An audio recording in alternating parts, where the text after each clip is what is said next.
I believe that God has called each of us to a particular vocation, and it is each of us who has to respond.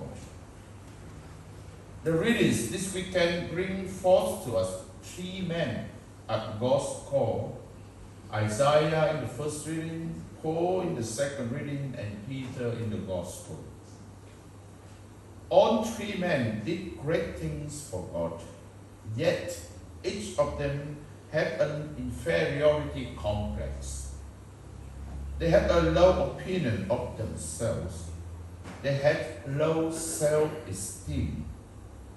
They did not put themselves forward, but were called by God.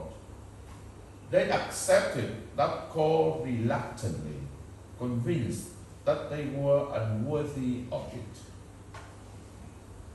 Isaiah said, "I am a man of unclean lips." Paul said, "I am the least of the apostles. I hardly deserve the name apostle."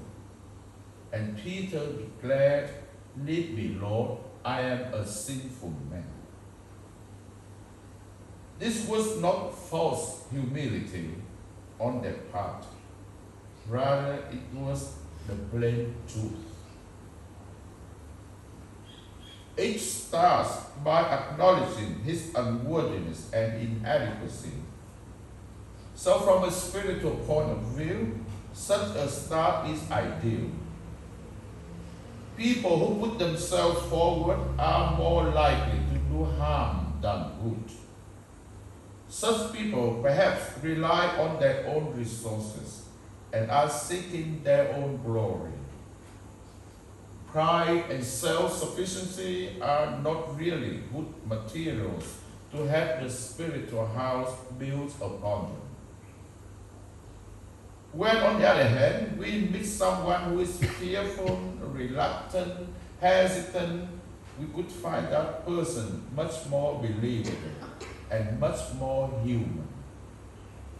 This element of reluctance is of the essence of the matter. For the saint or martyr who seeks his faith with eagerness never rings true. We can find a great paradox in St. Paul's writings in one of his letters. Paul says, "When I am weak, that is when I am strong." The meaning is that when he recognizes his own weakness and turns to God, God's power becomes available to him. So when we acknowledge our weakness, God can strengthen us. When we acknowledge our emptiness, God can fill us. When we acknowledge our poverty, God can enrich us. Then we become available to do his work, and he accomplishes in us the things we may find impossible. Humility, therefore, is the starting point. It is not that we are rotten through and through. Far from it. It is just that we are weak, selfish, and coward. Without grace, we are unable to save ourselves, much less save anyone else. However, people can use their sins and weaknesses as a cop-out. Isaiah asked God to choose someone else, someone with a clean mouth. Peter asked Christ to leave him alone because he was a sinner. When we do this, we are giving in to our weakness. We are using it as a ploy to escape from the challenge of goodness. According to Peter, Jesus, the Holy One, should distance himself from sinners, but Jesus refused to do so. It was for sinners that he came. Thereby he changed people's understanding of God. God was not the God who shunned sinners, but a God who wants them to be saved and who gives them a new start. The God who always gives them a second chance. Isaiah, Paul, and Peter eventually accepted God's invitation, and all three did a splendid job. This is the paradox. Strength arising out of weakness. So when we answer God's call, He empowers us so that we can do things we never thought possible.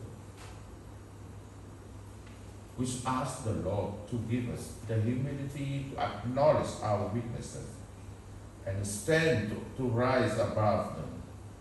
Then we will have the joy of discovering that it is when we are weak that when we are strong, because the Lord's power becomes available to us. And thus, in God's hands, every person, everything has a meaning.